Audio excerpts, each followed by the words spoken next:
আজ হলো ইচ্ছে পূরণের দিন। নমস্কার, আমি সায়নী। আমার চ্যানেল কবিতায় গল্পে সায়নীতে তোমাদের স্বাগত জানাই। কেমন আছো তোমরা অবশ্যই কমেন্টসে জানিও।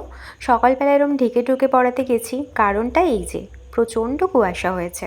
এদিকে ফিরে এসে প্রথমেই ওই শোক করা জিনিসগুলো দেখছিলাম যে কীরকম কী কন্ডিশনে আছে।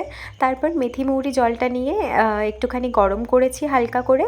যেহেতু হাতে অনেকটাই সময় আছে, তাই মেথি মৌরির জলটা হাতে নিয়েই একটু চারিদিকে ঘুরতে ঘুরতে ঠাম্মার কাছে গিয়ে বসলাম। কিছুটা সময় গল্প টল্প করে ফিরে এসেছি। ভাতের পাতে আজকে ছিল এঁচোড়ের তরকারি, আর তার সাথে উপরি পাওনা টক দই দিয়ে ভাত।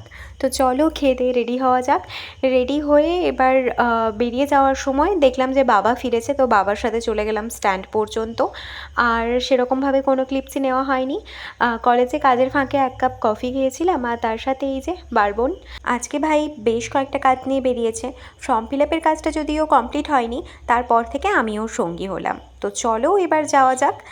তো প্রথমেই পৌঁছে গেলাম এই যে এই দোকানে, যেখানে হচ্ছে অ্যাকোরিয়ামের জন্য বেশ সুন্দর সুন্দর মাছ পাওয়া যায়। জায়গাটা বড্ড ছোট, তাই বাইরে থেকে যতটা সম্ভব ক্যাপচার করেছি।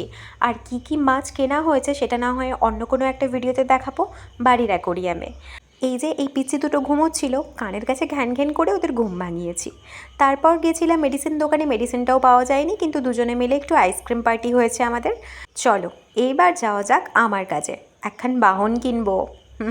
দেখো তো, পছন্দ করো তো কোনটা নেওয়া যায়। অনেক কটা দেখার পর আমাদের তিনজনেরই এনাকে পছন্দ হয়েছে, তাই এনাকে এখন নিয়ে বাড়ি যাব।